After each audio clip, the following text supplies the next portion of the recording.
Deep within the northern highlands of Ethiopia, a land where history breathes, dramatic escarpments, sweeping plateaus, here nestled in the Tigray region, the ancient city of Aksum stands as a silent testament, a landscape dotted with colossal stone pillars, remnants of grand palaces, quiet entrances to subterranean tombs. To walk through Aksum is to walk through layers of time, legends, historical facts, like the ancient roots of a fig tree. The air itself seems to carry whispers of kings, whispers of queens, whispers of epic journeys, whispers of profound faith. This is not a city of mere ruins. It is a living chronicle. The past is a tangible presence shaping the world today. Aksum was more than just a city, the heart of an empire, a beacon of culture, a beacon of spirituality. Long before many of the famed empires of Europe had even begun to form, the kingdom of Aksum was already a formidable power. Its origins can be traced back to around the 1st century AD, but its roots stretch even deeper into the mists of time. This was not a power that appeared overnight. It grew steadily, consolidating its strength in the Horn of Africa, a region strategically positioned between the African interior and the bustling maritime routes of the Red Sea. The kingdom blossomed, drawing strength from its fertile lands, and its control over lucrative trade networks that stretched far beyond the horizon. It was a true African giant, flexing its economic and military muscle.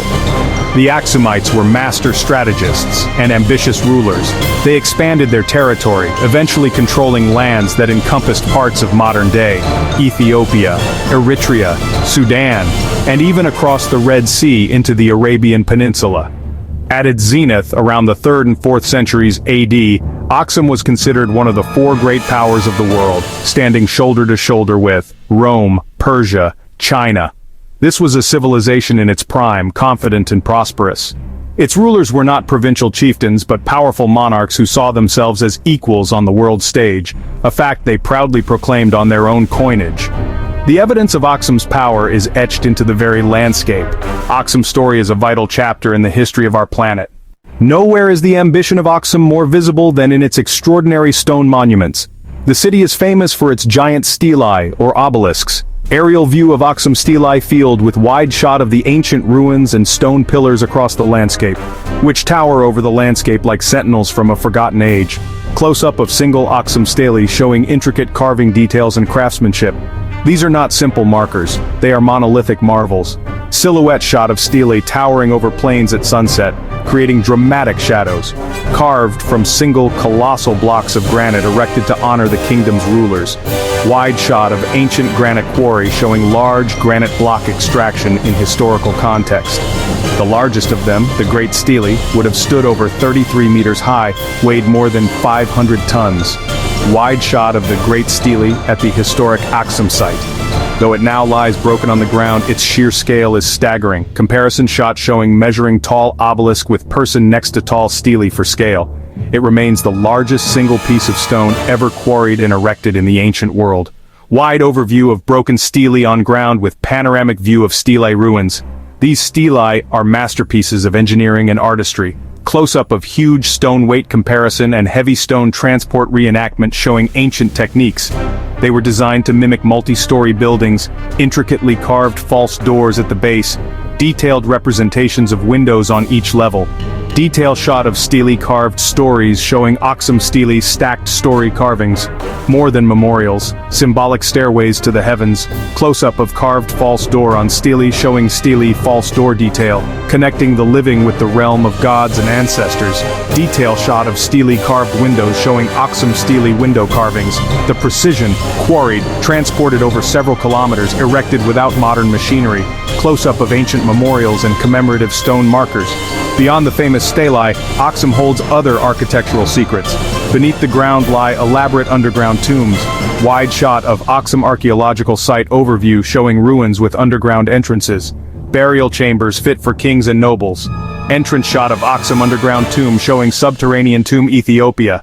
The most famous, the Tomb of the False Door, is a complex network of passages. Interior shot of royal burial chamber showing decorated ancient tomb chamber, and chambers built with massive, perfectly fitted granite blocks. Close-up of perfectly fitted granite blocks in tomb showing tight joint stone masonry from ancient times. And then, there are the palaces.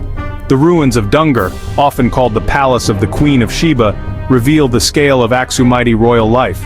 Wide shot of palace ruins at Aksum, specifically Dungar ruins. Not a single building, but a sprawling complex, numerous rooms, courtyards, a private bathing area, a kitchen.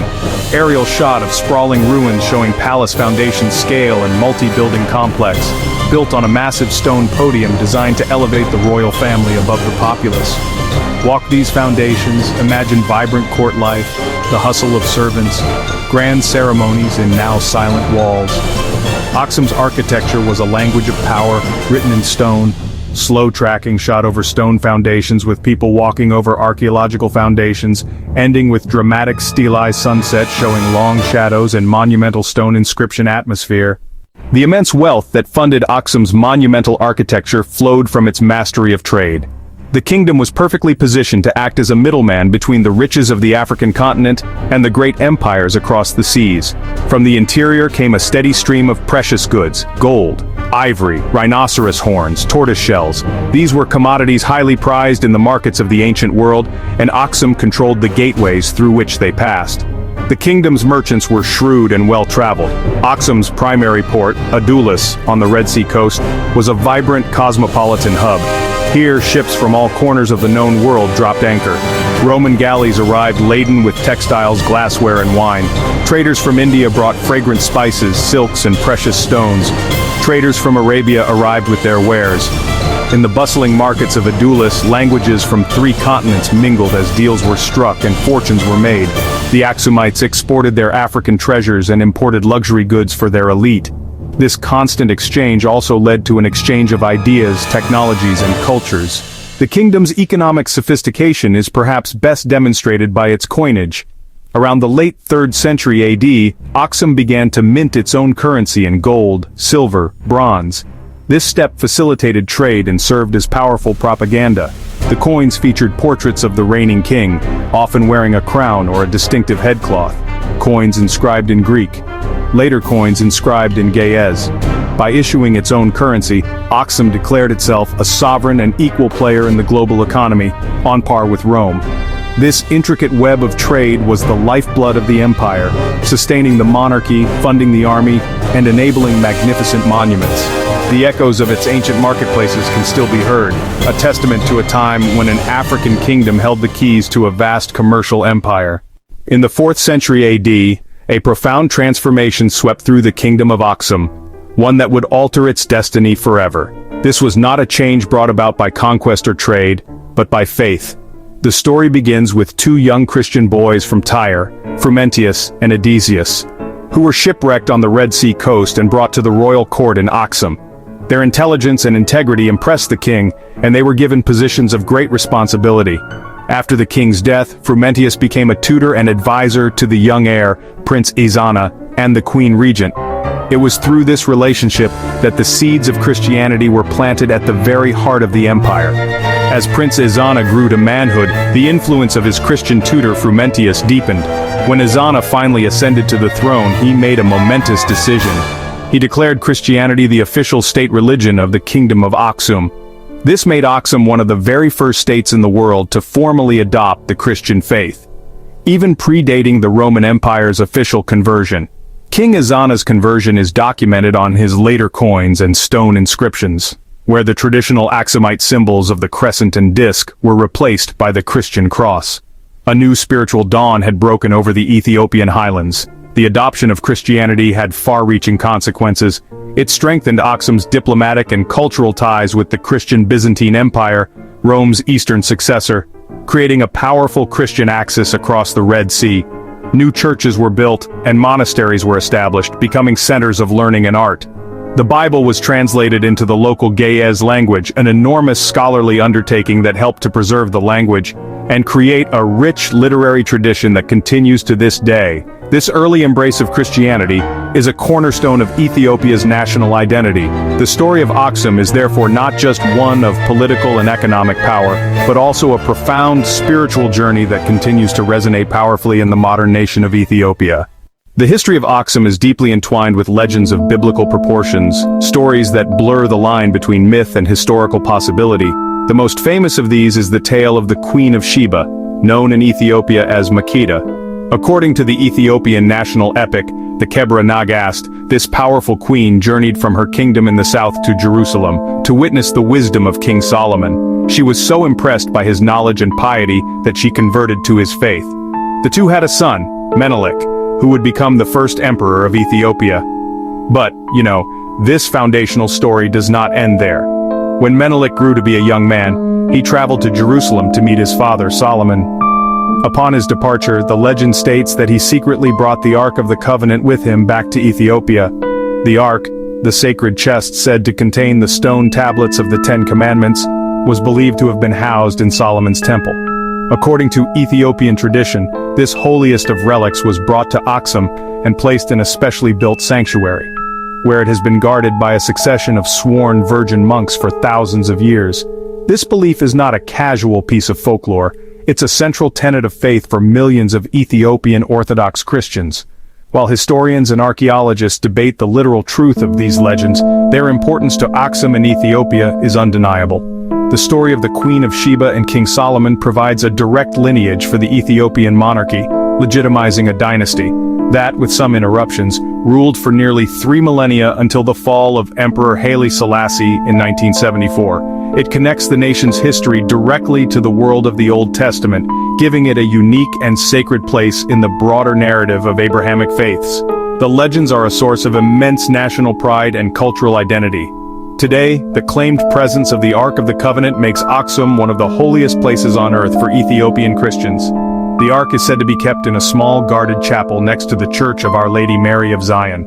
No one is allowed to see it, except for a single guardian monk who is chosen for life and never leaves the chapel grounds. Whether the Ark is truly there or not is, in some ways, secondary to the power of the belief. This enduring legend infuses the city of Aksum with an aura of profound mystery and sanctity, drawing pilgrims and curious travelers from around the globe to its ancient stones. While the world is home to many ancient wonders, the pyramids of Giza, the temples of Angkor Wat, Aksum possesses a character that is entirely its own. What makes it so unique is its extraordinary fusion of cultures and its distinctively African architectural signature. Unlike Egypt's monuments focused on the afterlife and gods, Aksum's stelae served a dual purpose. They were funerary markers for royalty and bold political statements of power and prestige. Their design mimics multi-story buildings, unprecedented in scale. Aksum stands apart as a crossroads civilization, deeply rooted in Africa yet remarkably cosmopolitan.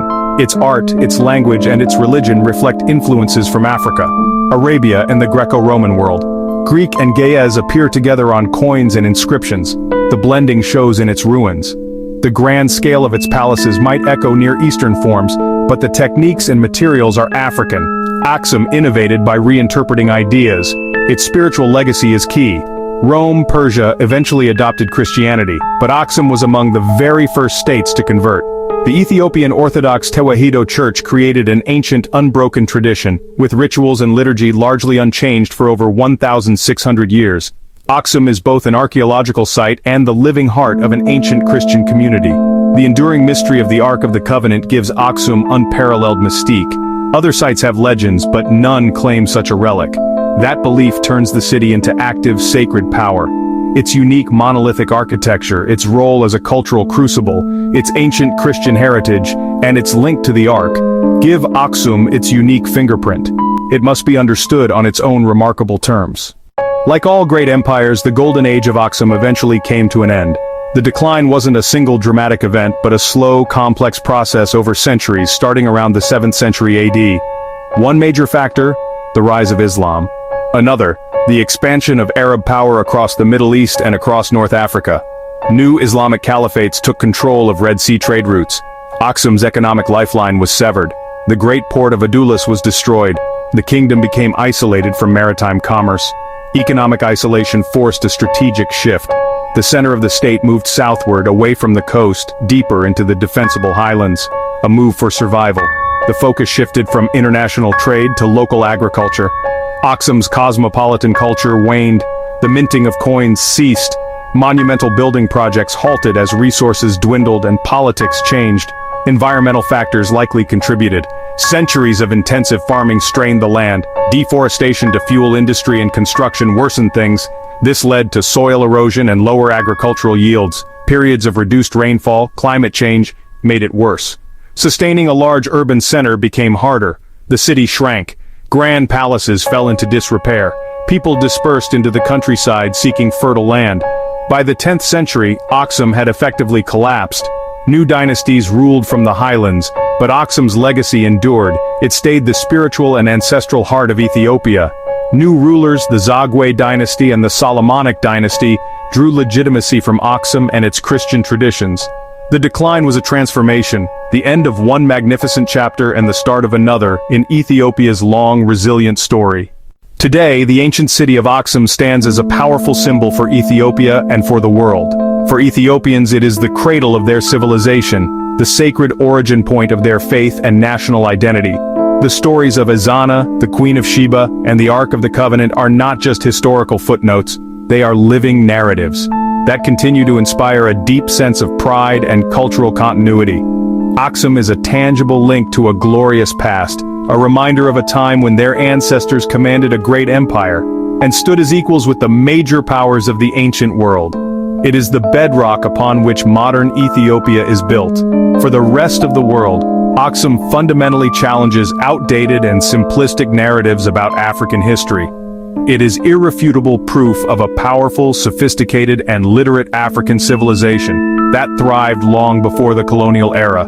It demonstrates that Africa was not an isolated continent waiting to be discovered, but was an integral part of ancient global networks of trade, culture, and ideas.